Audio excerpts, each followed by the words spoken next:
Wild animal दत्तक घेतलाय? हो, आम्ही एक बिबट्या दत्तक घेतला होता. हो, दत्तक घेतला म्हणजे काय मी घरी नाही आणत तो. ऐसा लगा तुमसे मिलके अरमां हुए पूरे दिल के. तुमचं आडनाव आहे, राघवन. तुम्ही कुठले मराठी? आम्ही साऊथचे मराठी.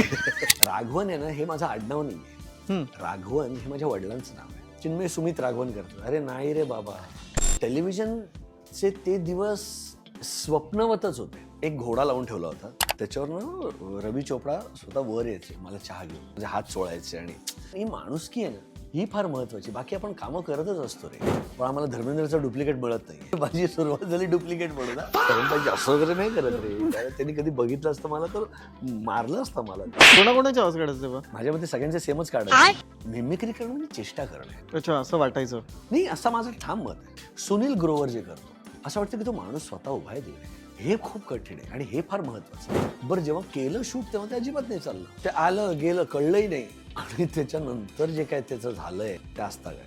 आमच्या बागायकी दुनियाचा पण एक ग्रुप आहे, सजेंद्र झूठमत बोलोच्या ग्रुपमध्ये पण आहे. पण ऑफकोर्स साराबाई ही वेगळंच आहे. हे रसायनच वेगळं. माझं आणि त्यांचं बॉन्डिंग कमाल होतं. ते मला सुम्या म्हणाले, अरे सुम्या मैं क्या बोलतो बोल भैया, आपण ना उधर जाके खाना खाते. आणि त्यांना खाण्याचं भय नव्हतं. मग असं आम्ही त्याच्याकडे बघितलं की अरे बोल ना, देख क्या रहा है मुझे. लक्ष अक्षय, लेकिन ये डायलॉग आहे, अरे मस्करी करतोय रे तुझी. हिंदी टेलिव्हिजनचा या ठिकाणी तुम्हाला अवॉर्ड सुद्धा मिळाला. सॉरी, पण डोळ्याने बघितलेलं आहे की जो हजर आहे हा आहे ना, तो त्याला अवॉर्ड. आशाताईंना तूच हवा आहेस अँकर म्हणून. एक लता दीदींनी माझं कौतुक केलं होतं 1990 साली, आणि एक आता आशाताईंनी. हे पुरस्कार आहेत बघा. तर तुम्ही असं ठरवलं होतं की मराठी सिनेमात काम नाही करायचं? हो. का असं ठरवलेलं? वयाच्या 44व्या वर्षी मराठी चित्रपट क्षेत्रात पदार्पण. मग त्यानंतर तुम्ही देवाला नवस केला होता. किती लोकांनी माहितीये का रडले असतील घरामध्ये? बकेट भरून रडले असतील. वर जे वर्षानुवर्ष काम करतात त्यांनीच शेवटी पुन्हा रंगभूमीकडे वळलं पाहिजे. पाठ करून चालणार. मराठी माणसाच्या रक्तात आहे नाटक बघणं. सुमित राघवन यांच्याकडे मराठी जे दिग्दर्शक आहेत किंवा जे मेकर्स आहेत, त्यांनी थोडं दुर्लक्ष केलं असं वाटतं का?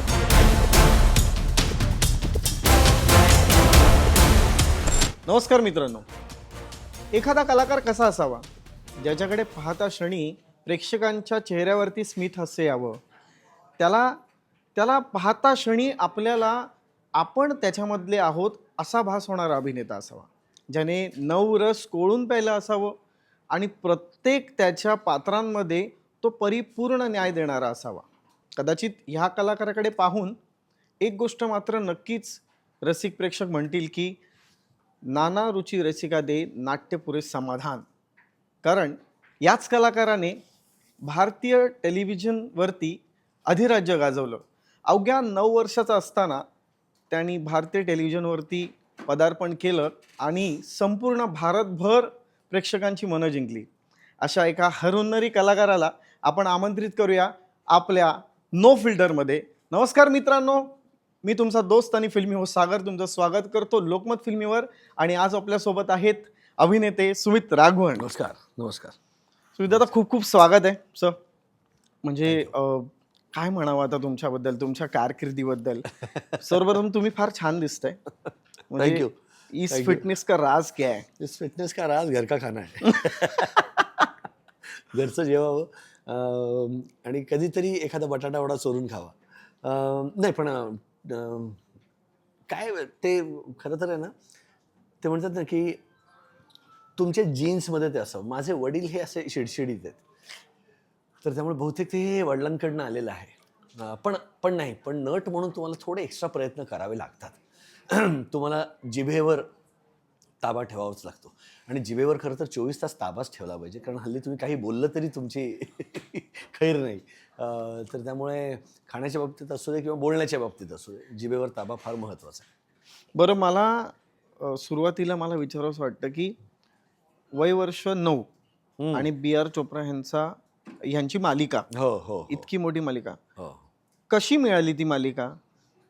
नाही, तुला सांगतो काय झालं की चाइल्ड आर्टिस्ट तेव्हा कदाचित फार कमी होते की ती भूमिका, सुदामाची भूमिका मला मिळाली महाभारतामध्ये. हो, महाभारतात. तर त्या एपिक म्हणजे तेव्हा ते 2 फार मोठे एपिक होते ना. एक रामायण रामानंद सागरांचं आणि चोपडा साहेबांचं महाभारत.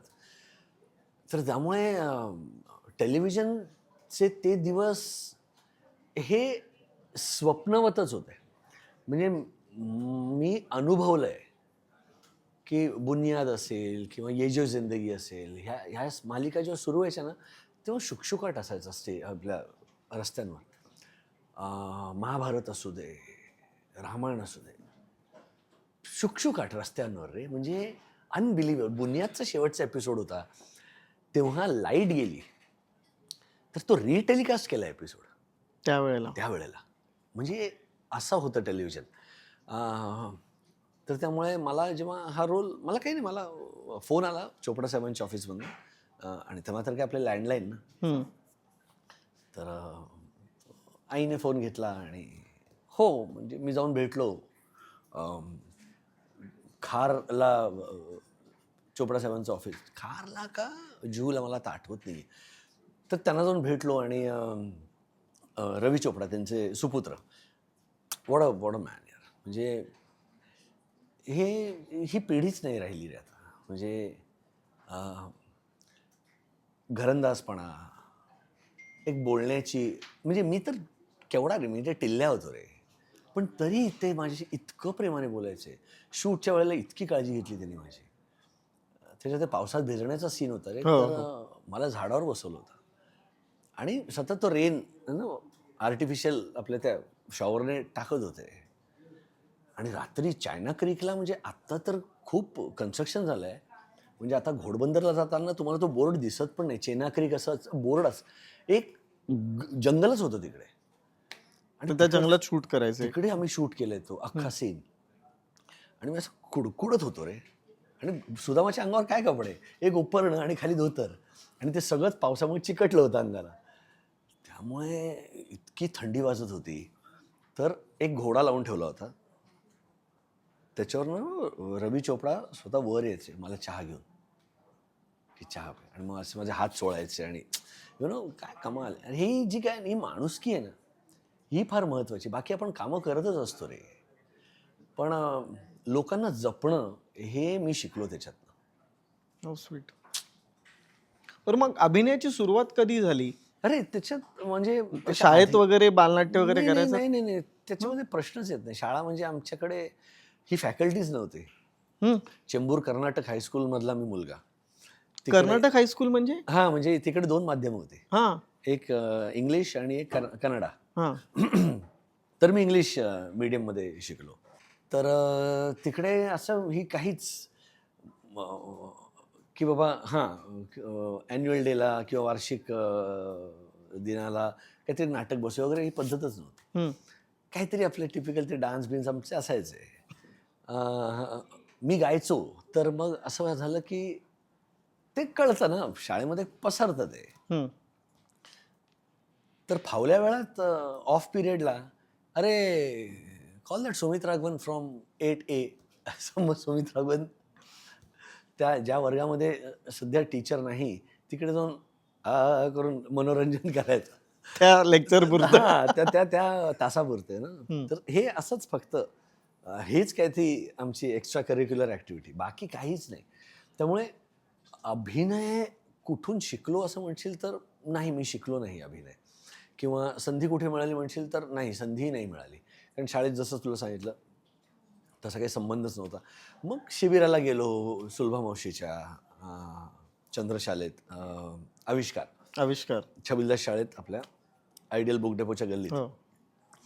तिकडे गेलो. हे मी तुला सांगतो 80 to 83. आणि मग तिकडनं मग हळूहळू तिकडे पहिलं बालनाटक केलं. मग त्याच्यानंतर कॉलनीत नाटकं करायला लागलो. मग आमचा ग्रुप जमला कॉलनीत. आणि तेव्हा कळतं रे आपल्याला, आईला हा मुलगा मस्त करतो काम. की माझ्या बिल्डिंगमधली 2-3 मुलं, म्हणजे आशुतोष आळवे म्हणून एक, अभिजित आळवे, हे आळवे बंधू, हे अरे यार म्हणजे सुपर्ब करायचे यार कामं. तर त्यामुळे मजा यायची. मग तिकडे नाटकं बसवायचो. आणि हे हळूहळू असं करत करत मग व्यावसायिक नाटकाकडे आलो. आणि कॉलेजला असताना पण एकांकिका वगैरे कॉलेजला केली ना. रुपारेलला असताना, रुपारेलला युथ फेस्टिवलला परफॉर्म केलं, INTला परफॉर्म केलं, हम्म. इप्टाला केलं. त्यामुळे आणि खरं तर सांगू, हिंदीची सुरुवात तिथून इप्टापासून झाली की नाही असं नाही म्हणजे- नाही ते मग? नाही, तिकडनं काहीच नाही झालं. हम्म. तुला सांगू, हिंदी हे स्वबळावरच झालेलं आहे. कुठून काही टेकू लागलेला नाहीये.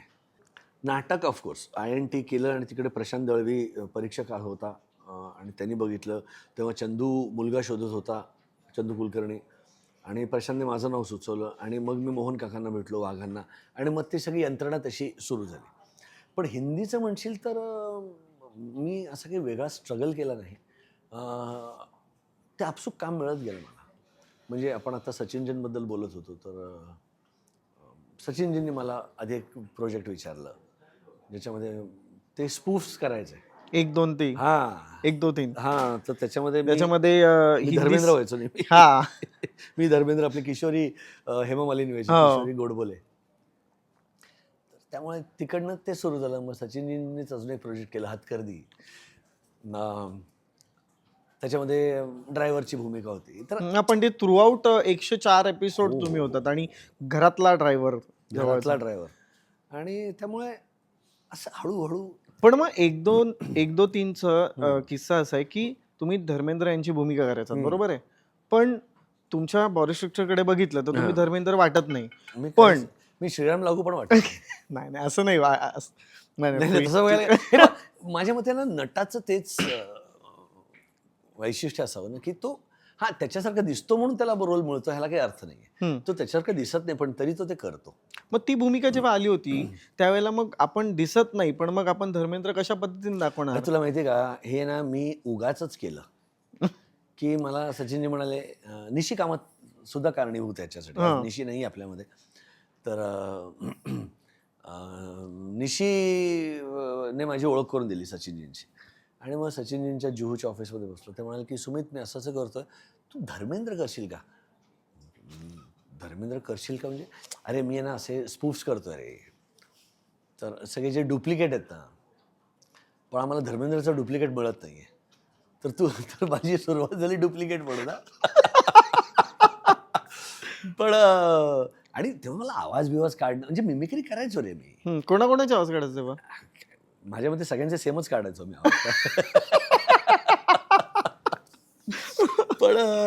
पण गंमत यायची. तर ओढून ताणून असं चेहरा वगैरे असं वगैरे करून ते धर्म पाहिजे असं वगैरे नाही करत रे. कारण त्यांनी कधी बघितलं असतं मला तर मारलं असतं मला त्यांनी, किंवा सनी देओलने तरीच मारलं असतं. पण तरी ते झालं. आणि मग नंतर मला कळायला लागलं की नाही, मिमिक्री आणि अभिनय, आणि हे बघ, आपण काय करतो ना, वरवरचं घेतो सगळं सुपरफिशियल घेतो, की धर्मपाजी असे चालायचे, किंवा हे बोट असं करायचं. हे नाही आहे की नाचताना ते असे असे नाचायचे नाही. आतून प्रवास सुरू करणं फार गरजेचं आहे. बाहेरून मी दिसू शकतो का धर्मेंद्र? नाही. मी डॉक्टर लागू दिसू शकतो का? नाही. डॉक्टर लागू हे छोटेसे होते, त्यांना उंची नव्हती. मी 6 पुरा आहे, मी थोडा ब्रॉड आहे. पण मला असं वाटतं, ज्या पद्धतीने अभिजित देशपांडेने माझ्याकडनं करून घेतलं, किंवा तोपर्यंत मला पण कळलं होतं की मिमिक्री करणं म्हणजे चेष्टा करणं आहे. अच्छा, असं वाटायचं नाही, असं माझं ठाम मत आहे. ठाम मत आहे. हो, मिमिक्री करतो म्हणजे तो चेष्टा करतो. नाही, तुम्ही ते जे अनसेड गोष्टी आहेत ना, त्या जर तुम्ही टिपल्या त्या नटाच्या, तर मग ते जास्त महत्त्वाचं आहे की तो कुठल्या पॉईंटला पॉज घेतो, असं करतो, असं करतो. ह्या गोष्टी आहेत ना, ह्या पिकअप करणं फार गरजेचं आहे. नुसत्या आवाजाची नक्कल केली तर मग ते कोणी करू शकतं रे. त्यांचं मॅनरिझम ते अभिनय जर करत नसतील तर ते कसे बोलतील? ते पर्सनल लाईफमध्ये थोडी असं बोलत असतील. बसंती असं थोडी पर्सनल लाईफमध्ये धर्मपाजी बोलत असतील. तर ते शोधून काढणं गरजेचं. आता आपण त्यांच्या घरी जात नाही, किंवा आपल्याला माहिती आहे ते पर्सनली कसं बोलत असतील. आपण जेवढे सिनेमे पण बघितले, मला असं वाटतं की तिकडेच आपण नट म्हणून हा विचार करणं फार गरजेचं आहे की एखादी व्यक्तिरेखा जेव्हा आपण उभी करतो, ही तर नावाजलेली व्यक्तिरेखा आहे, ही तर नावाजलेली माणसं आहेत. डॉक्टर लागू काय, हे काय, धर्मपाजी काय. पण समजा एक रॅन्डम आलं माझ्याकडे एक पात्र, मला माहीत नाही ते पात्र कसं ते मला उभं करायचं आहे. मग त्याचे हावभाव, तो कसा विचार करेल, तो कसा चालेल, तो कसा बघेल, ह्याच्यात मी रंग भरत जाईन आणि ते पात्र उभं करेन. तर म्हणून त्याचा प्रवास तो ना आतून सुरू होणं फार गरजेचं आहे. आणि म्हणून इवन इवन तुम्ही कोणाची जरी नक्कल करत असाल, आता फॉर एक्झाम्पल सुनील ग्रोवर जे करतो, हम्म. तो मिमिक्री नाही करत बघ. तो मॅनरिझम. तो असं वाटतं की आईला हा खरंच आहे. कारण मी सुनीलला बघितलं जवळून. मी एक शो करत होतो 2013 साली. Comedy circus. नाही नौटंकी. नौटंकी. तर त्याच्यामध्ये सुनील होता आणि सुनीलने ना तेव्हा ऑफ कॅमेरा मला धरमपांजींचे ना 3 वेगवेगळे आवाज काढून दाखवले. एक तरुण असताना, तरुण हा, एक साधारण 40-50चे आणि एक आत्ताचे म्हणजे 70चे. मी तेव्हा ऑब्झर्व केलं की म्हटलं हां यार हे कमाल आहे. आणि बघ तुम्हाला कळतं सुनील ग्रोवर जे करतो ना हो. ते तुम्हाला मिमिक्री नाही वाटत. ते असं वाटतं की तो माणूस स्वतः उभा आहे तिकडे. हे खूप कठीण आहे आणि हे फार महत्वाचं आहे. सुपर म्हणजे पण मग असं एखादं आता कॅरेक्टर येतं आपल्याला, समजा एक बायोपिक आहे आणि त्या बायोपिक मधलं एखाद्याचं पात्र आपल्याला ते उभं पात्र करायचंय. उभं करायचंय. बरोबर. मग त्यावेळेला त्याच्या बाबतीत स्टडी कशा पद्धतीने करतो? आता बघ ना, आता हॅमलेट मी जेव्हा केलं तेव्हा आपण कधी भेटलेलो नाही आहोत, केवळ ते पॅथर्स नाही आहे, पण हॅमलेट हा आपल्या मातीत मराठीत उभं करणं हे कठीण आहे. पण त्याबद्दल तेव्हा मला प्रशांत दळवी असेल किंवा आमचा अनिल देशमुख असेल किंवा चंदू कुलकर्णी असेल, या लोकांनी मदत केली की कसं आपण उभं करूया हॅमलेट. हा एक राजपुत्र आहे, हा एक कवी मनाचा तरुण आहे, हा वेड्यासारखा आपल्या ऑफिलियावर प्रेम करणारा एक मुलगा आहे, हा तितक्याच वेड्या पद्धतीने आईवर प्रेम करणारा एक मुलगा आहे. तर अशा सगळ्या गोष्टी आहेत आणि प्लस विवेकबुद्धी आहे त्याची, प्लस लोकांचा लाडका आहे त्या राज्यातल्या. तर हे कसं करताना कसा तू उभा करशील हॅमलेट.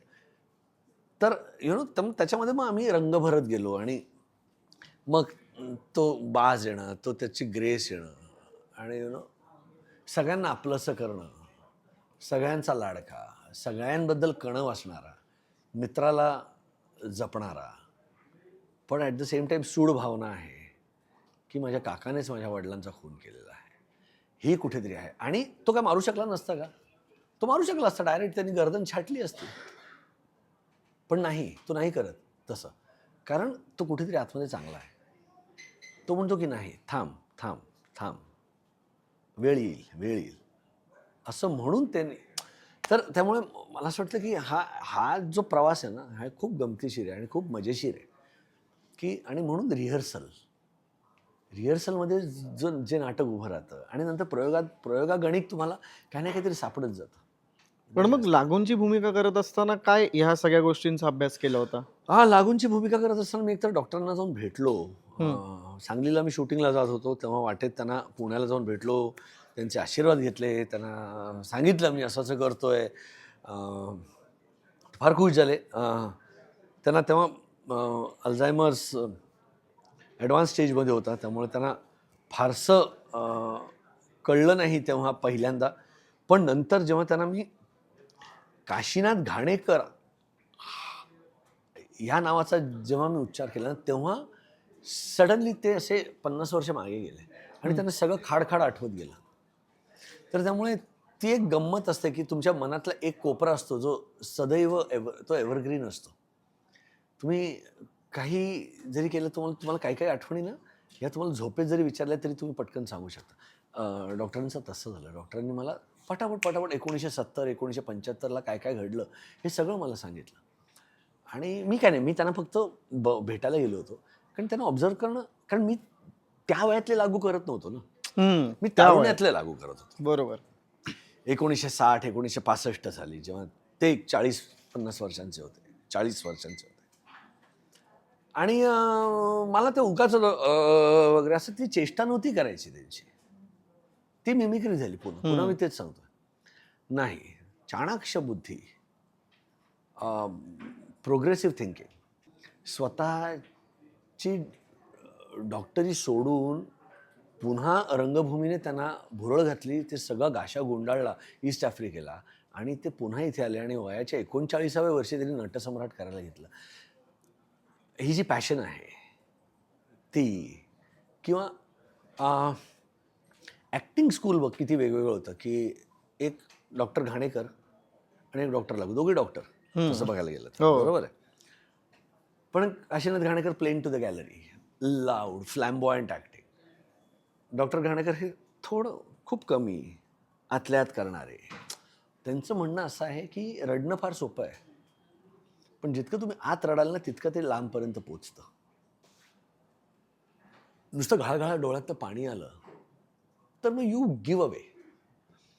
तुम्ही स्वतःला किती राखून ठेवता एखाद्या सीनमध्ये. तुम्ही इवन ते, आणि ते सगळ्याच बाबतीत आहे, कॉमेडीच्या बाबतीत सुद्धा येतं. आपण म्हणतो ना की अरे हा सुटला. ते सुटणं हे कळू न देता आपले पंचेस पोचवणं किंवा आवाजाचा वापर करणं त्या पद्धतीने, तर ह्या सगळ्या गोष्टी फार फार फार महत्त्वाच्या आहेत. आणि मला असं वाटतं की त्यामुळं हा एक कम्प्लीट वेगळं जग होतं डॉक्टर लागूंचं आणि डॉक्टर घाणेकरांचं. आणि त्यामुळे मला हे करायला फार फार मजा आली. बरं, मी आवाजाची तुम्ही जर चर्चा करताय तर आपण विद्यार्थी आहात, तुम्ही संगीत ज्यांच्याकडे शिकलात ते म्हणजे वाडकरांकडे. वाडकर हो. म्हणजे तेव्हा डिसिजन घेतलं होतं की आपण गायक व्हायचं म्हणून वाडकरांकडे नाही, शिकायला मला जाऊया? खरं तर हो, मला हो गायकच व्हायचं होतं मला, पण मी ॲक्सिडेंटल ॲक्टर आहे असं मी म्हणेन. Accidental actor who can sing a bit असं मी. नो नाही खरंच कॅन सांगतो. सिंग अ बिट म्हणजे एक आपल्या मराठीमधलं मैं जिंदगी का साथ नहीं पता चल, जे दुनियादारीतलं हो. गाणं आहे ते आजही तुमचा आवाज आणि सचिनचा आवाज असे ओळखतात लोकांच्या. हे सुमित राघवांनी गायलंय, हे सचिन पिळगावकरांनी गायलंय. पण नाही, आपल्याकडे गायक नट भरपूर आहेत. तर पण कमिंग बॅक, मला असं वाटत होतं तेव्हा की गाण्यात काहीतरी करावं. हम्म.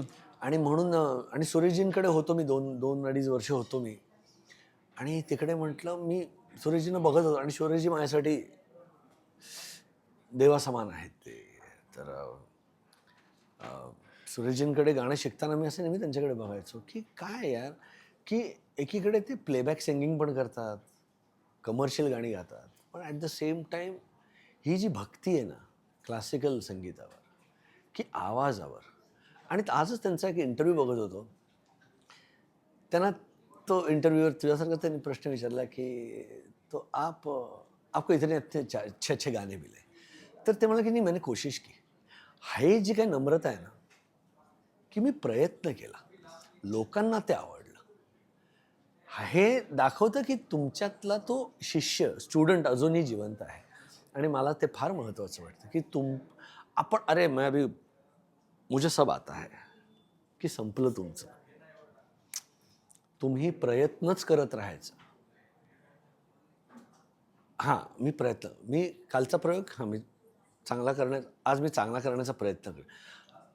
मला आलं असं म्हटलं की संपलं. मला विचारायचं की ह्या गाण्याचा अभिनयात काही फायदा झाला का? नक्कीच. कशा पद्धतीने? नक्की. आणि मला असं वाटतं की सुराचा आहे ना, आता आपण जे बोलतो ना त्याला पण एक सूर आहे, बरोबर. बरोबर. लांब कोणीतरी बोलत असेल, आपण म्हणतो ना अरे यार, कोणी तर ओरडलं तर आपल्याला त्रास होतो. हे सगळे सूरच आहेत, या सगळ्या फ्रिक्वेन्सीज आहेत. आपल्याला कुठली फ्रिक्वेन्सी आवडते किंवा आपण आयुष्यात कुठल्या फ्रिक्वेन्सीशी जोडले जातो, हे पण ह्याच्यावर सुद्धा तुमचं एकंदर सगळंच ठरतं. काही काही जण असतात जे मोठ्याने बोलणारे लोक असतात. तू ऑब्झर्व कर. मी नेहमी मला हा माझा छंद असतो की मी कुठे गेलो ना, मी सतत ऑब्झर्व करत असतो लोकांना. एकतर नट म्हणून मला त्याचा फायदाही होतो की काही काही मॅनरिझम्स पण मिळतात आपल्याला. कारण नटांना रियाज असा नाही आहे. नट काय सकाळी उठून बाबा मी हॅमलेट बनला एक पीस म्हणेन, हा रियाज नाही होत. मी काय दररोज हॅमलेट थोडी करणार आहे. मी आता ही दोस्ती तुटायची नाही करतोय किंवा मी कुठलं तरी एक वेगळं प्रोजेक्ट करतोय, त्याच्यामध्ये हॅमलेटचा काय संबंध आहे? त्यामुळे आम्हाला रियाज नाही.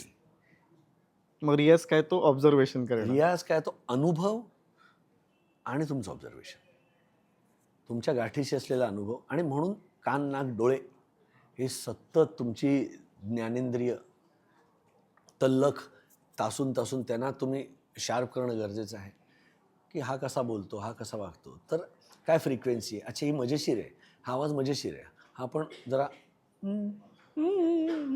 आपण मी त्याचा रियाज करून ठेवतो, मी त्याचा कुठेतरी माझ्या हार्ड डिस्कमध्ये ते मी सेव्ह करून ठेवतो, की मला कळतं की हा कुठेतरी मला वापरता येईल. तर तसं मला असं वाटतं की सूर आहे ना, हा आपल्या सगळ्यांच्याच आयुष्यातला अविभाज्य घटक आहे. सूर हा फक्त गाण्यातच नसतो, आता बोलताना सुद्धा आपला सूर आहे ना. सूर आहे. तर मला असं वाटतं की प्रत्येक प्रोजेक्टचा, प्रत्येक सीनचा पण एक सूर असतो, की तुम्ही कुठल्या सुराने सुरू करता तो सीन, ह्यानी फार फरक पडतो. म्हणजे त्याच्यानंतर तुम्हाला आता बघ, नाटकात तर म्युझिक असतंच. सिनेमा OTT किंवा सिरियल करताना आपल्याकडे म्युझिक नसतं ना, तिथं पोस्टमध्ये टाकतात ना. बरोबर आहे. बरोबर आहे. पण त्याचा जर आपण नीट विचार केला की आता हा सीन आहे ना, इकडे कदाचित अशा टाईपचं संगीत वाजेल मागे. ओके, ठीक आहे. ह्याचा पण अभ्यास करणं फार गरजेचं आहे, किंवा ह्याचं अभ्यास नाही म्हणत मी, भान ठेवणं फार गरजेचं आहे नटाने. त्या सिच्युएशनला कुठलं म्युझिक, त्या सिच्युएशनला काय म्युझिक असेल, की बाबा तू एक सीन वाचलंस तर एक गाणं आपण त्याच्याबरोबर जर गुणगुणलो, की एक दुःखी सीन आहे तर त्याच्यावर समजा मी एक दुखी मन मेरे सुन मेरा कहना जहाँ नहीं चैना वहाँ नहीं रहना दुखी मन मेरे, हे समजा मी गाणं गुणगुणलं आणि मी ते सीन असा वाचला, म्हटलं हां अरे गाणं बरोबर बसतं याच्यावर, ओके ठीक आहे. मग मी जेव्हा जाईन तो सीन करायला, तेव्हा मी एक सूर माझ्या डोक्यात बसलेला असेल, तो त्या सुरात मी ते सुरू करीन आणि त्यांनी खूप फरक पडतो. हा एक एक्सरसाइज मी नेहमी करत असतो. आणि एक तर रिदम तोडणं, तू एक 10 वाक्य बोल, रेकॉर्ड कर आणि तू ऐक, तुला कळेल त्याच्यामध्ये एक ताल आहे, काहीतरी आहे कुठेतरी. तर तो तोडायचा प्रयत्न नटाने करणं फार गरजेचं आहे. ऑड पॉजेस घेणं, वेगळ्याच ठिकाणी थांबणं, किंवा वेगळ्याच नोटवर एखादं वाक्य सुरू करणं. ह्यानी आहे ना तुम्ही एक काय असतं ना, आपण सतत काम करत असतो, बरोबर आहे. ते सतत काम करण्यामध्ये तोचपणा येतो तुमच्यात. तर तो तोचपणा आपल्या आयुष्यातनं, आपल्या परफॉर्मन्समधनं काढायचं असेल तर हे काहीतरी असे थोडे गिमिक्स करून बघायचे असतात. ते कधी कधी यशस्वी होतात, कधी कधी नाही यशस्वी होत. पण मला असं वाटतं तुम्ही प्रयत्न करत राहणं गरजेचं आहे, की एक वाक्य मी जरा हे वेगळ्या पद्धतीने घेऊन बघतो. नाहीतर काय होतं रे, आपल्यासमोर डायलॉग आला की आपण इतके आता रोळलेलो असतो ना, की एक हसण्याचा सीन आला किंवा एक विनोदी वाक्य आलं तर आपण आपल्याला पटकन ती सुरू होते आपल्यातली काय म्हणू त्याला, ती फॅकल्टी, आणि मग आपण तसं घेतो. पण लगेच थांबायचं म्हणलं की थांबा, मी जरा वेगळं घेऊन बघतो. तर म्हणून सूर, म्हणून गाण्याचा आणि अभिनयाचा मला खूप फायदा झाला. मग मला असं कळलंय की तुम्हाला सगळी गाणी पार्ट आहेतच, पण त्याचे म्युझिक डिरेक्टर्स, गायक, त्याचे कंपोजर्स कोण, सगळं पार्ट आहे. काय याचं श्रेय मी माझ्या वडिलांना देतो, माझ्या मोठ्या भावाला देतो, इनफॅक्ट माझ्या आईला सुद्धा. ते सुद्धा गातात ना तुमचे मोठे भाऊ? मोठा गातो. अच्छा. हो. काय आहे की किशोर, रफी, लता, आशा हे सगळी दैवत आहेत. ह्यांचीच गाणी ऐकत ऐकत मोठे झालेलो आहोत आणि ह्यांचीच गाणी ऐकत ऐकत हा प्रवास सुद्धा संपवणार. कारण आपण तर, मी तर नसणारच आहे अजून 50-60 वर्षाने, पण हे आवाज असणार आहेत रे. हे म्हणजे हे 4 मी म्हणतो हे असे स्तंभ आहेत ना, की ज्याच्यावर निदान माझं आयुष्य तरी टिकलेलं आहे. आणि मला खात्री आहे की अनेकांचे आयुष्य ह्या 4 आवाजांवर टिकलेली आहेत, लता, आशा, रफी, किशोर. तर कमिंग बॅक, मला असं वाटतं बाबांना जुन्या गाण्यांची फार आवड होती. त्यांना तर म्हणजे ते मदन मोहन साहेबांना भेटले पण होते 1960 साली वगैरे, आणि तेच माझ्या भावात आलं, तेच माझ्यात आलं. म्हणजे आमची अशी चर्चा व्हायची की अरे ते गाणं आठवत नाहीये, अरे ते रे नाही का ती कोण आहे त्याच्यामध्ये, मधुबाला आहे बघ, आणि तो हिरो आठवत नाही, नाही का ती अशी, असे आम्ही ना वर्णन करून मग मम्मी सांगणार एक मिनिट थांब, मग मम्मी तिच्या धाकट्या बहिणीला फोन करणार, विजू मावशी, आणि तिला सांगणार. त्यामुळे ना आमचं अख्खं घराणंच असं आहे की मग ती नाही, रिसर्च तेव्हापासून आहे म्हणजे, तेव्हापासूनचा रिसर्च. आणि मग ती रिसर्च अभिनयात आलाय. तर तर त्यामुळे मग ही गाणी मग नंतर तोंडपाठ झाली. मग ह्या गाण्यांचं म्युझिक सुद्धा तोंडपाठ झालं. मग ते कोणी कंपोज केलेलं आहे, कोणी लिहिलेलं आहे, कोणावर पिक्चराईज झालेलं आहे, कारण हा अभ्यास नाही आहे, हे पॅशन आहे. जेव्हा अभ्यास होतो ना मग जरा तुम्हाला कंटाळा येतो. जेव्हा ते पॅशन असतं ना तेव्हा मग ते आपोआप तुमच्यात मुरतं आणि झिरपतं. बरं, आयुष्यातला एक असा टप्पा जिथे एक अशी मालिका मिळते आणि जी इतकी लोकप्रिय होते की अगदी आजही त्या मालिकेवरती प्रेम करणारे, रिपीट टेलिकास्ट रिपीट वेळा बघणारे प्रेक्षक आहेत. ती मालिका म्हणजे साराबाई वर्सेस साराबाई. बरोबर. कशी ती भट्टी जमून आली आणि कशी ती मालिका सुरू झाली आणि त्यामध्ये सुमित राघवन यांनी एंट्री घेतली? मला काय वाटतं ना की आपल्या हातात नसतंच. हे मला आपल्याला सगळ्यांनाच ह्याची प्रचिती येतेच की गोष्टी घडतात आणि मग त्याचं जे व्हायचं ते होतंच पुढे. तसं झालं की मी कधीच ह्या ग्रुपबरोबर काम केलं नव्हतं. सतीश काका असतील आमचे, किंवा रत्नाबेन असतील, किंवा आमचे प्रोड्युसर्स आतिश जेडी असतील, यांच्यावर कधीच काम केलं नव्हतं, किंवा रुपाली असेल, राजेश असेल. पण ते आम्ही एकत्र आलो आणि काहीतरी जादूच झाली. म्हणजे ते लिखाणच इतकं अप्रतिम होतं की आम्ही हसून हसून आमची पुरे वाट व्हायची. जेव्हा आतिश वाचायचा ना मेकअप रूममध्ये एपिसोड, आम्हाला एक शब्द इकडचा तिकडे करायची गरज नव्हती, इतकं त्यांनी अप्रतिम लिहिलेलं असायचं. त्यामुळे मग ते झालं. आणि बरं जेव्हा केलं शूट तेव्हा ते अजिबात नाही चाललं. ते आलं गेलं कळलंही नाही. 70 एपिसोड आम्ही केले, झालं, चला ओके, चलो बाय बाय, चला भेटूया, परत पुढे प्रोजेक्ट कुठलं तरी करूया, असं झालं. आणि आम्ही पॅकअपच झालं आमचं. आणि त्याच्यानंतर जे काय त्याचं झालंय ते असता काय, आज 22 वर्ष झाली. 2004 साली केलेला, आज 22 वर्ष झाली तरी रोज नवीन प्रेक्षक, नवीन फॅन, नवीन चाहता या यादीत जोडला जातो. बरं, आजची पिढी सुद्धा म्हणजे जेनझीज लोक सुद्धा ॲब्सोल्युटली त्यांना आवडतं. ॲब्सोल्युटली. म्हणजे मला साहिल म्हणूनच ओळखतात. मला माझ्या कॅरेक्टरच्या नावानेच ओळखणारे फार आहेत. राजेश वागळे असेल, किंवा साहिल साराभाई, किंवा वसंत घोटाला, हे याच नावाने. सो मग साराबाई करत असताना कधी असं वाटलं होतं का की अरे यार आपण ही मालिका परत आपण शूट करायला येऊ? केली आम्ही तो प्रयत्न केला 10 वर्षांनी. 2015 साली आम्ही एक 10 एपिसोड केले त्याचे, पण ती मजाच नव्हती. म्हणजे मला असं वाटतं की हो, म्हणजे आम्ही सगळे एकत्र आलो, बरोबर आहे, आणि लोक पण फार खुश झाले. पण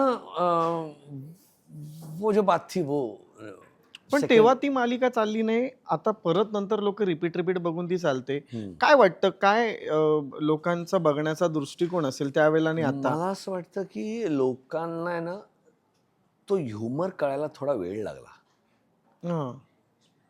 आणि जेव्हा तो कळला तेव्हा मग ते म्हणजे वेडच लागलं. आधी ती फार सासभाऊच वाटली लोकांना. हे काय कॉमेडी आहे सासभाऊ, असा एक जनरल समज तयार झाला. पण त्याच्यानंतर जेव्हा लोकांना त्याच्यातले बारीक बारीक गोष्टी दिसायला लागल्या तेव्हा, कारण त्या दरम्यान सगळ्या त्या सासभाऊवाल्या मालिका असायच्या. म्हणून त्याच्या आधी आपण बघायला गेलो तर देख भाई देख वगैरे अशा सारख्या ज्या सिरियल्स होत्या, पुन्हा या कल्ट, हम सब एक है वगैरे अशा पद्धतीच्या मालिका होत्या, जेव्हा त्यावेळेला तो ह्युमर लोकांपर्यंत पोहोचायचा. ह्या मालिकांमुळे ते ऑडियन्स हा काय झालं ना, हा खूप ब्रिलियंट ह्युमर आहे. हा स्मार्ट ह्युमर आहे. म्हणजे असं लिखाण नाही आहे. तू नीट जर ऑब्झर्व केलंस ना तर की ह्याच्यातले जे सिच्युएशन्स आहेत त्या सिच्युएशनमधला सार्काझम जो आहे, त्या सिच्युएशनमधला जो ह्युमर आहे, हा खूप एकतर रिलेटेबल आहे. आणि तो रिलेटेबल काय की आपण ना दररोजच्या आयुष्यात असे जोक्स मारत असतो. पण जेव्हा आपण लिहायला बसतो ना तेव्हा आपण ह्या विनोदांचा कधी विचार करत नाही. आपण काहीतरी वेगळं लिहायचा प्रयत्न करतो आणि तिकडे आपलं सगळं सर, माती होते. ते रिलेट झालं की ते लोकांपर्यंत रिलेट का होतं का पोहोचतं. ऐकला बाबा, ऐकला नाही मी तुला असंच बोलतो. कारण इतके लोक म्हणतात ना की ये मेरे घर की मोनिशा है, मेरी बीवी तो सेम मोनिशा जैसी है, अरे मेरी माँ तो सेम माया है. हे असं जेव्हा लोक म्हणायला लागतात ना याचा अर्थ तुम्हाला त्या सिमिलॅरिटीज दिसतात. आणि आतिशच्या रायटिंगची ही खासियत आहे की तो कॅरेक्टर्स क्रिएट नाही करत, त्याच्या अवतीभवतीचे सगळे मॅड लोक होती. आणि तुम्ही तर आयुष्यात तसे आहातच, फार विनोदी आहात तुम्ही. अरे बाबा विचारू म्हणजे नकोस. मला मला एक विचारावंसं वाटतं की तुमचा जो काळ होता, काळ नाही म्हणणार, त्यावेळेला म्हणजे एखादी मालिका झाली की ना ती एक फॅमिली बनायची. हो हो हो. आज ते होत नाही. काय याच्या मागचं रिझन असेल असं मला वाटतं? ते माहित नाही पण आजही आम्ही सगळे साराभाई आमची फॅमिली. कारण आम्ही बघतो ना सोशल मीडियावरती की तुमची ती आता माझ्या पूर्ण टीम. नाटकाला सगळेजण आले होते. हो. साराभाईची अख्खी गँग पहिल्या रांगेत बसली होती. Of course we all miss Satish काका. त्यांचं जाणं आजही चटका लावून गेलंय. जातं म्हणजे नॉर्मली जेव्हा अशी काही एखादी घटना घडते तेव्हा आपण वी मूव्ह ऑन की हां यार झालंय, वाईट झालं असं म्हणून आपण पुढे जातो. पण ह्या बाबतीत काहीतरी पर्सनल लॉस असल्यासारखं झालं ते आम्हाला. म्हणजे घरचाच करता पुरुष गेल्यावर जसं होतं ना तसं झालं आम्हाला सतीश काकांच्या जाण्याने. तर त्यामुळे पण हो आमचा खूप स्ट्रॉंग बॉन्ड आहे, भयंकर. आणि ना मी थोडं लकी आहे या बाबतीत की आमच्या वागळे की दुनियाचा पण एक ग्रुप आहे, त्याच्यावर सुद्धा असेच आम्ही एकत्र आहोत. सजेंद्र झूठमत बोलोच्या ग्रुपमध्ये पण आहे. पण ऑफकोर्स साराबाई ही वेगळंच आहे रे. हे रसायनच वेगळं आहे. बरं, मालिका म्हणजे ह्या मालिकेविषयी अजून म्हणजे आपण बोलत राहिलो तर अजून अरे बोलतच बापरे, राहू. 4-5 इतके एपिसोड ते होतील. किस्से आहेत. हो. पण सतीश सरांनी एक दिलेली अशी एक स्तुती केलेली गोष्ट आहे का, किंवा एक थाप दिलेली कोणती गोष्ट आहे जी आजही आठवते? नाही नाही मला ना काय ना ते म्हणजे काय म्हणू त्यांना, ते कधी सिरियस नव्हतं. नेहमी बंकस, ह्याची फिरकी खेच, त्याची टोपी उडव, हेच केलं जातं त्याने. आणि त्यामुळे ते जेव्हा यायचे ना रूममध्ये तेव्हा धमाल असायची. तर पण माझं आणि त्यांचं बॉन्डिंग कमाल होतं. ते मला सुम्या म्हणायचे, हां. अरे सुम्या मैं क्या बोलतो बोल भी गया, अपन है ना उधर जाके खाना खाते हैं. आणि त्यांना खाण्याचं भयंकर शौक. चल उधर जाके ये खाते हैं, उधर जाके वो खाते हैं, तू घर पे आना, मधु क्या खाना बनाती म्हणून. आणि मधु काकी अप्रतिम स्वयंपाक करते. त्यांचा डबा यायचा ना तो पण असा मोठा डबा यायचा लंचला, की जवळजवळ अख्ख्या युनिटचं जेवण असेल त्याच्यामध्ये. आणि ते एवढंच खायचं. पण बोलायचं असं की जवळजवळ वाटतं की अख्खा डबा खातील, पण नाही, ते बेताचंच जेवायचं. तर पण ते नेहमी काही बघितलं ना माझं, कुठेही काम बघितलं ते लगेच फोन करायचे. खूप कौतुक करायचे. मी त्यांच्या मुलासारखाच होतो रे. त्यामुळे ते फार मिस करतो त्याला. त्यांनी म्हणजे ते मराठीतच बोलायचे हो, तुमच्याशी? अरे कारण ते खूप सुंदर Complete, मराठी बोलायचे. सुंदर मराठी बोलायचे, सुंदर. मग त्यांना भेटल्यावरती एखादा मराठी माणूस बोलणारच नाही की हा माणूस मराठी नाहीये. अप्रतिम मराठी बोलायचे. माझा योग आला होता त्यांच्याशी भेटण्याचा हो ना? एकदा. हो. त्यांनी मला प्राईज पण दिलंय. अरे वा वा वा. त्यांनी दिलेले 101 रुपयात माझ्याकडे. अरे क्या बात आहे. जपून ठेव, जपून ठेव. Yes yes. सो आता मराठीकडे वळूया आपण. असं की हिंदी टेलिव्हिजनचा या ठिकाणी तुम्हाला अवॉर्ड सुद्धा मिळाला, इंडियन टेलिव्हिजन अवॉर्ड्स. सो तो अवॉर्ड घेताना इतक्या वर्षाचा अनुभव घेतल्याच्या नंतर काय भावना होती तो अवॉर्ड घेताना? आता म्हटलं खरं सांगू का, मी फार नाही अवॉर्ड्स, म्हणजे तुम्हाला एखाद्या प्रोजेक्टसाठी मिळतो ना अवॉर्ड,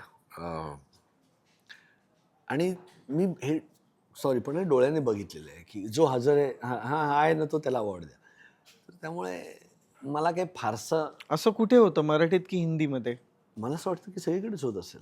तो हजर जो कार्यक्रमाला आले त्याला अवॉर्ड देऊन टाका. हां, की त्या कॅटेगरीमधले दोघे अच्छा नाही आहेत का? कोण आलाय? तो आलाय? हां, त्याला बोलवा. आणि ठीक आहे यार, तुम्हाला शेवटी कोणीतरी टेक्निशियन किंवा येऊन त्या ॲक्टरचा अवॉर्ड घेण्यापेक्षा जो आहे ॲक्टर त्याला अवॉर्ड द्या. त्यामुळे मला कधीच म्हणजे आय टी अवॉर्ड्सना तर मी हार्डली एकदा दोनदा गेलो असेल. पण माझ्याबरोबरचे जे को आर्टिस्ट आहेत त्यांना असं फार गंमत वाटतं की अरे आप नॉमिनेट हुए हो, आप चलो ना. तर मला असं वाटतं की ठीक आहे यार, आपण जसं माझं तुला खरं सांगतो म्हणजे चांगलं काम करत राहणं किंवा काम करत राहणं हे फार महत्त्वाचं आहे. आणि काम करके आप निकल जाओ, आगे जाओ. त्या अवॉर्ड्सना हां, unless unless it's a national award. National अवॉर्डला महत्त्व आहे. तर त्यामुळे येस. पण बाकी टेलिव्हिजन वगैरेचे अवॉर्ड्स, बरं, तुम्ही असं ठरवलं होतं की मराठी सिनेमात काम नाही करायचं? हो, मी असं का असं ठरवलेलं? कारण जेव्हा मी 20-1 वर्षांचा होतो ना, तेव्हा आपला अशोक मामा आणि लक्षा मामा आणि आमचे सचिनजी आणि महेशजी हे बॅटिंग करायची? बॅटिंगच करत होते. म्हटलं ह्याच्यामध्ये कुठे आपला निभाव लागणार आहे. हां. मला विचारायचे चित्रपट, एक तिसरा हिरो, चौथा हिरो, यंग कोणतरी. म्हटलं हे एक एक मोठे दिग्गज असताना. हो, हे खाऊन टाकतील मला आणि कुठे टाकून देतील कळणारही नाही, नकोच पडायला बाबा. आणि त्याच्यानंतर मग मराठी चित्रपटाची सुद्धा अवस्था फार बिकट झाली. हम्म. पण मग त्याच्या शाळा आणि डोंबिवली फास्ट सारखे चित्रपट यायला लागले आणि मग चेहरा मोहरा बदलला. आणि तेव्हा मग माझा मित्र बालपणीचा, आम्ही एकत्र बालशिबिरं केलेला अतुल काळे माझ्याकडे एक स्क्रिप्ट घेऊन आला आणि आणि म्हणाला मग संदूक किधर आहे? संदूक किधर आहे. आणि मग ती फिल्म झाली. तर माझ्या वयाच्या 44व्या वर्षी मी मराठी चित्रपट क्षेत्रात पदार्पण केलं. त्यावेळेला वय 44 होतं, म्हणजे आता किती आहे? आता माझं वय जाऊ दे. 55 आहे. न, पण तुम्ही खरंच वाटत नाही. अरे यार. आजही तुम्ही अंडर 40 वगैरे वाटता. तुला देईन काहीतरी मी सांग.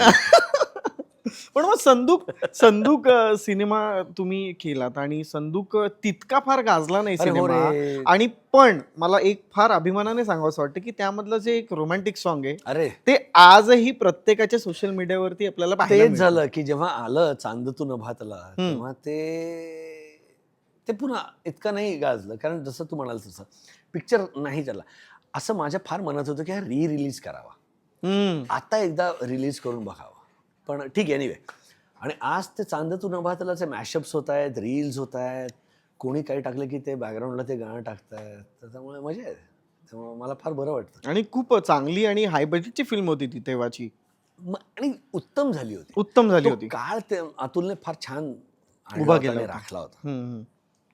मग त्यानंतर तुम्ही देवाला नवस केला होता की मला माधुरी बरोबर एखादा बघ सिनेमा बाबा, मिळू दे? आता म्हणजे किती लोकांनी माहितीये का म्हणजे रडले असतील हो घरामध्ये हो की हो. किती बकेट लिस्ट सुमित राघवण हो करतायत. हो. काय एक्सपिरियन्स होता बकेट तो? भरून रडले असतील सगळे. आता मला वाटतं मी सुमित राघवन यांच्याशी बोलतोय. नाही रे, तो पण मस्त म्हणजे असा पदरात पडला. कसा picture. मिळाला तो सिनेमा? तेजस आपला मित्र आहे.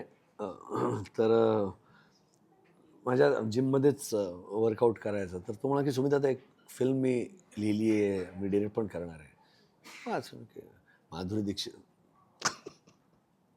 की माधुरी कोण असते माझी? नाही, ऑपोजिट की मी करतो. नाही पण स्टोरी नाही, मला आवडली स्टोरी.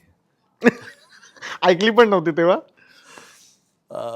पण मजा आली यार, मजा आली ती फिल्म करताना. का हे लोक का इतके ग्रेट आहेत, ते पुन्हा एकदा त्याची प्रचिती येते की they are still the same, you know.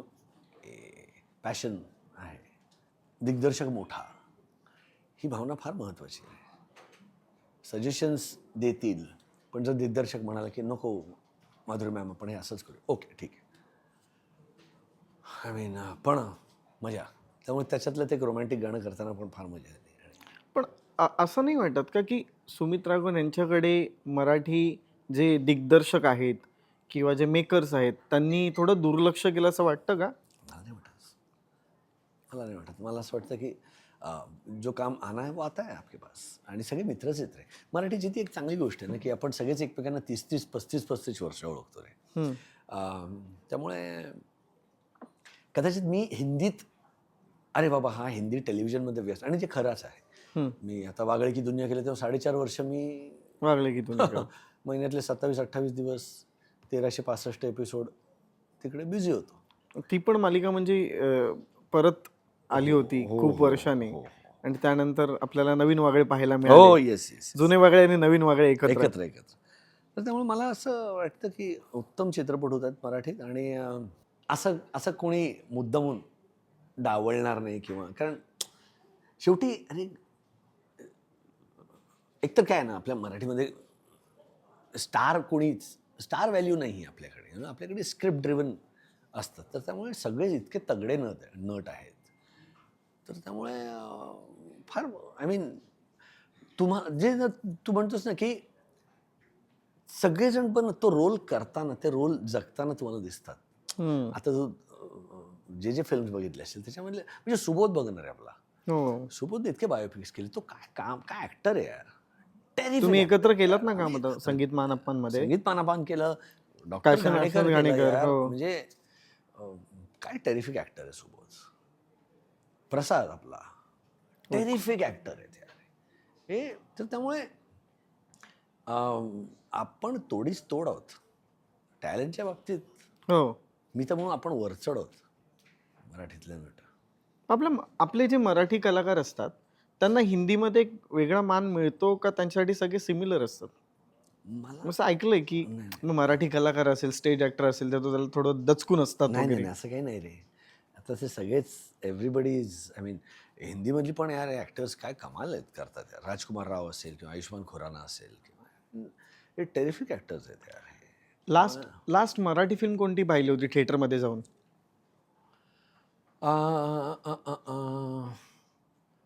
मे जून 99, त्याच्यानंतर अजून एक कुठली तरी बघितली मी. एप्रिल मे 99 म्हणायचं. एप्रिल मे 99, मे जून नाही, एप्रिल मे 99 ती बघितली रोहनची. ती मस्त वाटली. कुर्ला टू वेंगुर्ला बघितली होती, ती मला फार आवडली होती. फार मस्त गेली होती विजय कलमकरने. बरं, हॉलिडे मध्ये सुद्धा तुम्ही काम केलं हो. होतं अक्षय कुमार यांच्या सोबत. हो. तो अनुभव कसा होता? अरे टेरिफिक. अक्षय तर फुल मराठी मुलगा. हा. हो, त्याच्याशी मराठीच गप्पा मारा तुम्ही. काय काय गमती घडायच्या गमती सेटवर? म्हणजे तो फुल टाइमपास करायचा तो. फोकस्ड, आणि कामाच्या बाबतीत म्हण किंवा भंकस पण सॉलिड.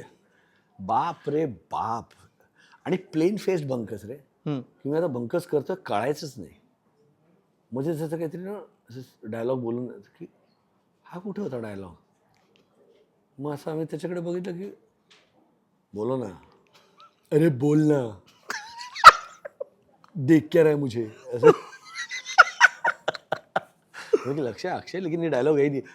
अरे मस्करी करतोय रे तुझी असं. टाइमपास करायचा. बरं, मला एक प्रामाणिकपणे विचारावं असं वाटतं. सुमित राघवन आता एका नवीन त्यांची बाजू लोकांपर्यंत पोहोचली आहे, ती म्हणजे एक निर्माता म्हणून. येस. आणि सुमित राघवन हे कसे आहेत माहिती आहे का, की ते करतात खूप खूप खूप टेलिव्हिजन करतात, पण ते परत नाटकाकडे येतात. येस. काय याच्या मागचं रिझन आहे? याच्या मागचं रिझन म्हणजे आय मीन तुम्ही आईला विसरू शकत नाही ना. रंगभूमी आई आहे. ही नाळ ही कधीच तुटणार नाही. आणि या रंगभूमीमुळेच एक आयुष्याची सोबती सापडली ना. ऑफकोर्स चिन्मयी ही याच रंगभूमीमुळे भेटली आहे. आणि आता जे आम्ही नाटक करत आहोत ते सुद्धा आम्ही एकत्र करत आहोत, आणि आम्ही प्रोड्यूससुद्धा करत आहोत. आणि आमच्याबरोबर आमचे दिलीप जाधव, म्हणजे अष्टविनायक मातब्बर संस्था आमच्या पाठीशी खंबीरपणे उभी आहे. आणि त्यांचं बोट धरून आम्ही या क्षेत्रात उतरलेलो आहोत. मला खूप आधीपासूनच वाटत होतं की नाटक प्रोड्यूस केलंच पाहिजे. कारण कसं आहे ना, मी इकडनं आलेलो आहे, म्हणजे रंगभूमी न मी आलेलो नट आहे. तर have to give back something. कारण नुसतं काम नाही करायचं. तर रंगभूमी वर जे वर्षानुवर्ष काम करतात त्यांनीच शेवटी पुन्हा रंगभूमीकडे वळलं पाहिजे. पाठ फिरून चालणार नाही. तर त्यामुळे मी प्रशांत काय भरत काय ना त्यासाठी मानतो की नाही ते सातत्याने रंगभूमीवर नाटकं करत असतात आणि त्यांनी ते नाटकं प्रोड्यूस पण करत असतात. तर येस, मराठी रंगभूमी जगणारच आहे, त्याच्याबद्दल वादच नाही. कारण मराठी रंगभूमीसारखी रंगभूमी नाही आहे. एक्सपेरिमेंट्सच्या बाबतीत म्हण, थिंकिंगच्या बाबतीत म्हण, ज्या पद्धतीचं लिखाण इकडे येतं आहे वेगवेगळ्या पद्धतीचं आणि सर्वसमावेशक आणि त्याला ऑडियन्स ॲक्सेप्ट करत आहे. ऑडियन्ससुद्धा आपल्याकडचे एवढा काय म्हणू त्याला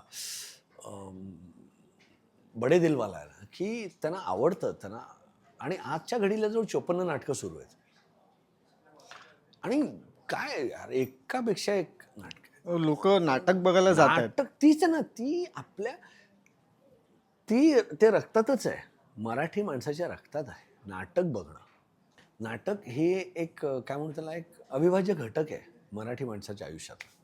मग आता तुम्ही नाटक प्रोड्यूस केलात ज्यात तुम्ही काम करताय. हो, मग एखादं असं नाटक प्रोड्यूस करायची इच्छा आहे की ज्यात तुम्ही काम नाही करणार, अगदी किंवा एखादं नाटक डिरेक्ट करावं असं का नाही वाटलं? करणार, करणार. 100% करणार. नाटक तर मी डिरेक्ट करणारच करणार. आणि असंही नाटक करण्याची इच्छा कदाचित मी नसेल, पण नाही माझी संस्था नाट्यलीला थिएटर्स, त्यामुळे स्क्रिप्ट माझ्याकडे उत्तम आलं आणि मी माझ्यासाठी नाही संस्था उभी केली आहे, नाही, मी नाटकांसाठी संस्था उभी केलेली आहे. ह्याच्यामध्ये वेगवेगळ्या प्रकारचे प्रकार मला प्रयोग करून बघायचे आणि त्यामुळे आय एम ओपन.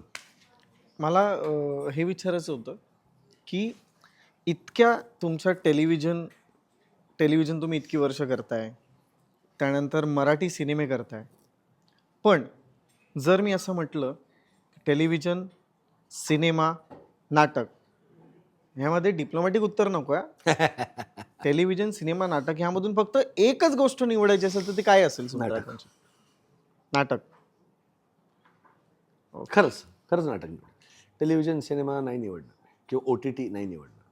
जर मला एक उत्तम स्क्रिप्ट मिळाली मी नाटकच करतो.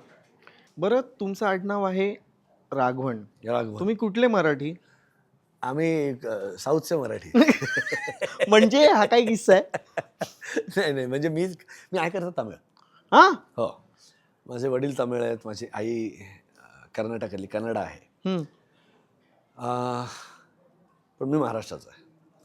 आई वडील साऊथचे आहेत, तुम्ही मराठी नाटक करताय आणि हिंदीमध्ये काम करताय. हिंदीमध्ये काम करतायत आणि गुजराती रंगभूमीवर सुद्धा नाटक केली आहेत. तर त्यामुळे असं we can say Sumit Raghavan is a pan India actor. Absolutely. पण नाही, पण इथे मी एक क्लिअर करू इच्छितो की राघवन आहे ना हे माझं आडनाव नाही आहे. राघवन हे माझ्या वडिलांचं नाव आहे. हां, कारण आमच्या ह्याच्यात आडनाव नसतं. हां, वडिलांचं नाव हे माझं आडनाव. पण माझी मुलं किंवा चिन्मयी जे ना ते राघवन नाही लावत, ते सुमित लावतात. हां. चिन्मयी सुमित, नीरज सुमित, दिया सुमित. आता बरेच जण काय करतात ना, चिन्मयी सुमित राघवन करतात. अरे नाही रे बाबा. किंवा चिन्मयी राघवन करतात. अरे नाही, मग आडनाव काय तुमचं? आडनाव नाहीच आहे. वडिलांचं नाव हे आडनाव. ओके. मग तुमच्या म्हणजे तुमच्या वडिलांचं नाव होतं ते? वडिलांचं नाव, त्यांचं नाव रमणन होतं. हां, त्यामुळे राघवन रमणन. हां, रमणन राघवन करायचं बाबा. हां, आडनाव नाही. आज हे क्लिअर झालं. हे क्लिअर झालेलं आहे. लोकांनी लक्षात ठेवा. जर चिन्मयी राघवन म्हणालात तर आम्ही लक्ष देणार नाही. चिन्मयी सुमितलाच ओ मिळेल. मला एक अजून एक अशी गोष्ट विचारायची की यू आर टू गुड अँकर. तुम्ही खूप चांगला अँकर पण आहात. आणि कसा काळ होता, म्हणजे एक अशी वेळ आली होती की जेव्हा आशाबाईंचा या ठिकाणी सत्कार होता आणि त्यावेळेला तुम्ही अँकर होता. तो आपल्या लोकमतचाच कार्यक्रम होता. हो माहिती मला. सो काय आठवण आहे त्यावेळेच्या? अरे म्हणजे एकतर मला चांगलं आठवतं की मला फोन आला की आशाताईंना तूच हवा आहेस अँकर म्हणून. की म्हणजे अरे नाही, ते काय झालं, ते म्हणाले की अरे तो मुलगा आहे ना तो त्या साराभाई मधला. कोण? तो सुमित राव. हां, त्यालाच बोलवा. तर म्हणजे साराबाईची ख्याती आशाताईंपर्यंत पोहोचली होती. आणि आशाताईंच्या घरी जाऊन मी जेव्हा त्यांना भेटलो, कार्यक्रमाच्या आधी म्हटलं त्यांना भेटावं, आपले श्रीकांत बोजेवर पण होते. आणि तर ते फार म्हणजे मला इतकी मजा आली. ते इतकं इतकं त्यांनी कौतुक केलं माझं की मला फार भारी वाटलं की अशा त्यांनी लक्षात ठेवून तो मुलगा त्याला बोलवा. तर हा हा बहुमान आहे रे माझा की आशा भोसलेंनी मला बोलवलं लक्षात ठेवून. आणि स्टेजवर सुद्धा जेव्हा त्यांनी असा हात दिला त्यांचा धरायला आणि ते मागे उभा मंगेश गायला, बाप रे बाप, तो माझ्यासाठी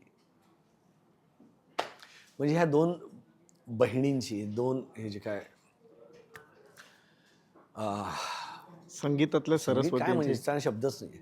एक लता दीदींनी माझं कौतुक केलं होतं 1990 साली आणि एक आता आशाताईंनी. त्याच्यामुळे हे पुरस्कार आहेत बघ. येस, हे टी व्ही बीव्ही चित्रपट नाही. हे खरे पुरस्कार आहेत जे माझ्या बरोबर राहतील आणि माझ्या बरोबरच जातील. क्या बात आहे. मी पटकन आपली रॅपिड फायर सांगतो. एकच उत्तर द्यायचं आहे तुम्हाला. येस. ओके. इंडस्ट्रीतला असा कोणता डिरेक्टर आहे ज्याचं नाव ऐकल्यावर तुम्ही स्क्रिप्ट वाचत नाही? मराठी हिंदी मराठी?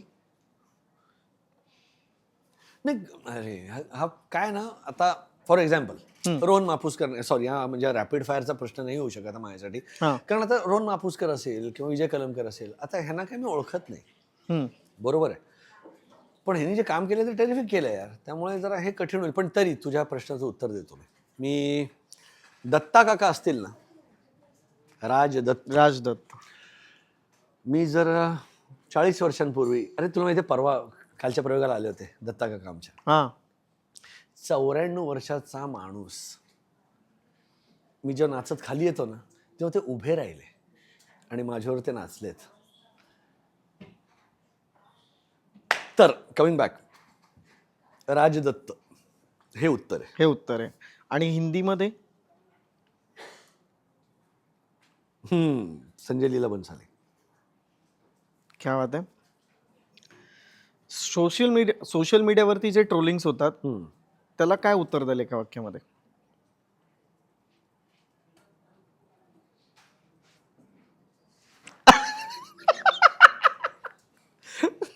अच्छा. जर समजा तुम्हाला सेन्सॉर बोर्डचा अध्यक्ष केलं तर कुठला नियम तुम्ही बदलाल? स्वतःलाच बदलीत.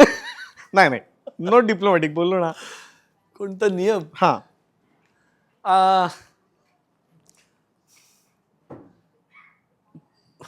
काय काय रे, 5 जण नाही ठरवू शकत रे. 140 कोटी लोकांनी काय बघावं. त्यामुळे मला असं वाटतं की थोडं अजून शिथिल करावं. एकतर ते सिगरेट ओढणं आणि दारू पिणं आणि ह्याच्यावर जे काय लगेच ते मागे हे जे येतं ना त्याच्यावर मला डिस्क्लेमर मला खरंच असं वाटतं की अरे हे केल्याने पिणार नाही आहेत का, किंवा हे तुम्हाला बॅनच केलं पाहिजे ना त्या गोष्टी. तर अशा टाईपच्या ज्या गोष्टी असतील ना त्याच्यावर मला असं वाटतं त्याच्यावर मी बॅन करेन. ओके. जर तुमच्या आयुष्यावर सिनेमा बनवायचं ठरलं तर हु विल बी दॅट ॲक्टर? मीच. नाही एकतर यार माझ्यावर कशाला कोण चित्रपट करेल रे बाबा. नाही रे, स्वतःला एवढं इम्पॉर्टन्स देऊ नये रे, खरं सांगतोय. बरं, मग तुम्ही जर कोणाचा बायोपिक करायचं ठरवलं तर कोणाचा करा? हे जास्त महत्वाचं आहे. मला आहे ना APJ अब्दुल कलाम साहेबांवर बायोपिक करायला आवडेल. म्हणजे काय किती काय प्रसंगातनं किती खडतर वाट असेल.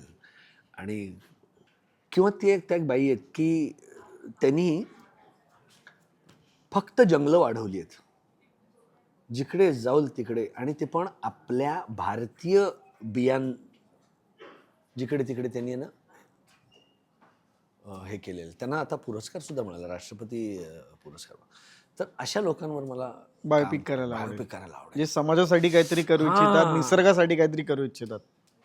समाजासाठी ज्यांनी केलेलं आहे अशा लोकांवर काहीतरी करायला मला आवडेल. किंवा एक आहे ना, माझ्या मित्राने मला एक सांगितली होती, बाळू पालवणकर. भाऊ पालवणकर. फार भन्नाट आयुष्य आहे. म्हणजे if I am not wrong, ते बाबासाहेबांच्या विरुद्ध उभे राहिले होते. हम्म. ऑफकोर्स हरले ते, पण क्रिकेटर होते ते. अशा टाईपची ती ती त्यांची ती गोष्ट आहे. जर माझं हे ऐकून जर कोणाला जर करावंसं वाटलं तर मी म्हणेन त्यांनी करावं. बरं, साराभाई वर्सेस साराभाई की वागळे की दुनिया? साराभाई. साराभाई का? का मला तर उत्तरच नाही रे, कारण सतीश काकांसाठी. How sweet.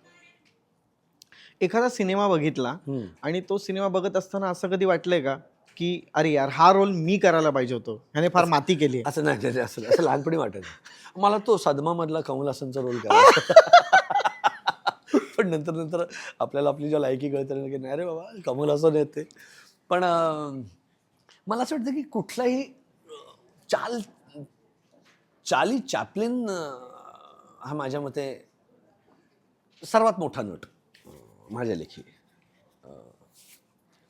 तर त्यांचं काहीतरी करायला मिळालं किंवा तशा टाईपचं तर काहीतरी खरं तर नाहीच म्हणा.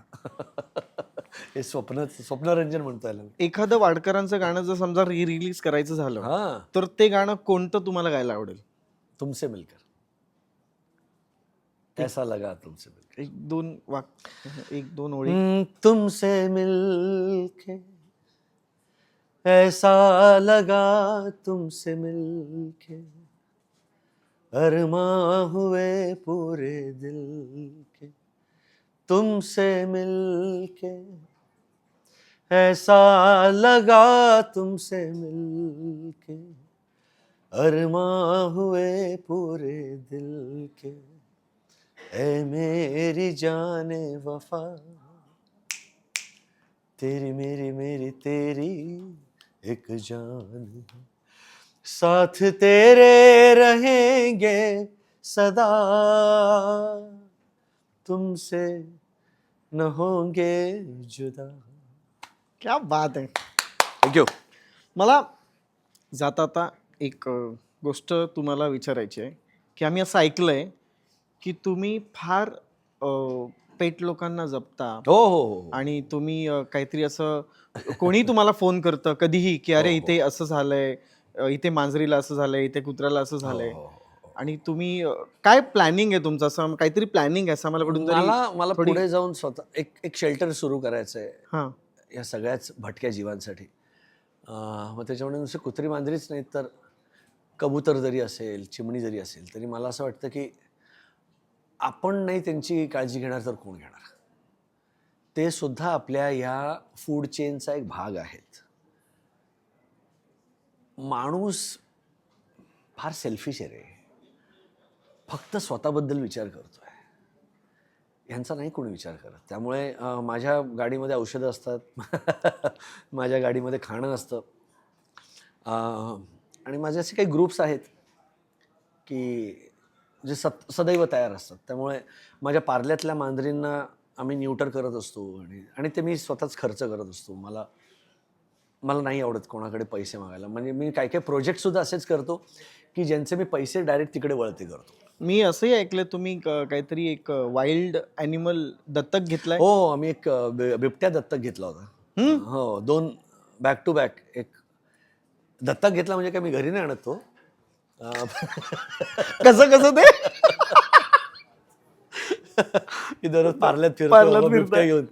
नाही, ते एक काय म्हणू त्याला, एक प्रोसेस आहे ती. आपण जर नॅशनल पार्कमध्ये गेलो ना, तिकडे त्यांनी तो एक कार्यक्रम राबवलेला आहे की एक वर्षभरासाठी तुम्ही एक प्राणी दत्तक घ्या, म्हणजे काही असेल. तर तेव्हा एक बिबट्या सापडला होता त्यांना नगरच्या कुठल्या तरी मळ्यात. तर त्याला मी दत्तक घेतला. महिन्याला 10,000 रुपये त्याचा खर्च, तर वर्षाचे मी त्याला 1,20,000 रुपये त्यांना दिले होते. आणि त्या पिंजऱ्यावर आतिश काय सुमित राघवनचा आतिश का सुमित राघवन अशा टाईपचं त्याचं नाव काय होतं? आतिश होतं. आतिश. एक आतिश होता आणि एक तारा होती. हा. असे एक मुलगा होता आणि एक मुलगी, ज्याला मी दत्तक घेतलं. पहिली तारा होती. तर तुम्हाला तो बॅच देतात आणि तुम्ही कधी जाऊन तुमच्या प्राण्याला जाऊन बघू शकता, फक्त बघू शकता की बरं आहे की नाही, नीट काळजी घेतली जाते की नाही. उगाच आपला मला दिसलं पारलं. तिला पारला सुभाष रोडवरनं हा. नाही नाही नाही भाजीवाला आहे तो नाही. प्रयोगाला वगैरे घेऊन आलाय. प्रयोगाला तो झाला. जाता आता एक प्रश्न विचारतो. हं. एक माणूस म्हणून आणि एक कलाकार म्हणून आपण समाजाला काय देणं लागतो तुमच्या मते? कलाकार म्हणून मला असं वाटतं की तुम्ही कलाकार असू दे किंवा माणूस असू दे, तुम्ही एक नेहमी लक्षात ठेवलं पाहिजे की आधी तुम्ही माणूस आहात, नंतर तुम्ही कलाकार आहात. आणि कलाकार तुम्ही फार कमी ड्युरेशनसाठी असता. कधी कधी तुम्ही 40 वर्ष कलाकार असता, कधी कधी तुम्ही 4च वर्ष कलाकार असता, पण माणूस तुम्ही जन्मल्यापासून ते तुमच्या शेवटच्या श्वासापर्यंत तुम्ही माणूस असता. आणि माणूस म्हणून तुम्ही कसे आहात हे फार महत्त्वाचं आहे.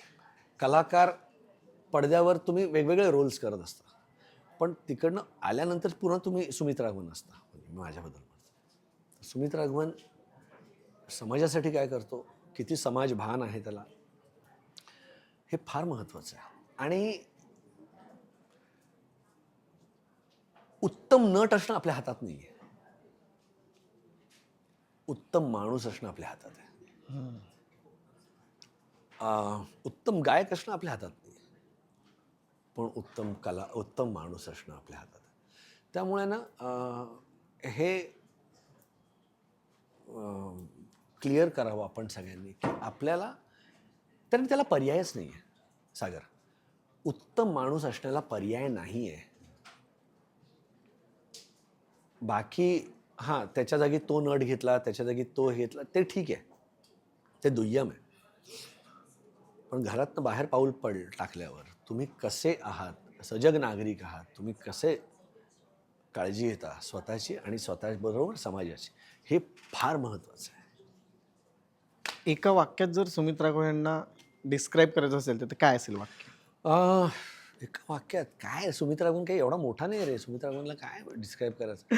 मला विचारतात की तुम्हाला सुमित राघवन 100 वर्षानंतर लोकांच्या लक्षात, म्हणजे की बाबा सोड नाही यार, लोकांच्या लक्षात इथे ठेवायला सुमित राघवन क्या मोठा लॉर्ड लागून गेला की आपण आपलं काम करायचं और निकल जाओ बेटा. तुमच्या मते काय डिस्क्राईब कराल स्वतःला? स्वतःला मला असं वाटतं की बऱ्यापैकी प्रॅक्टिकल, सामाजिक भान असलेला आणि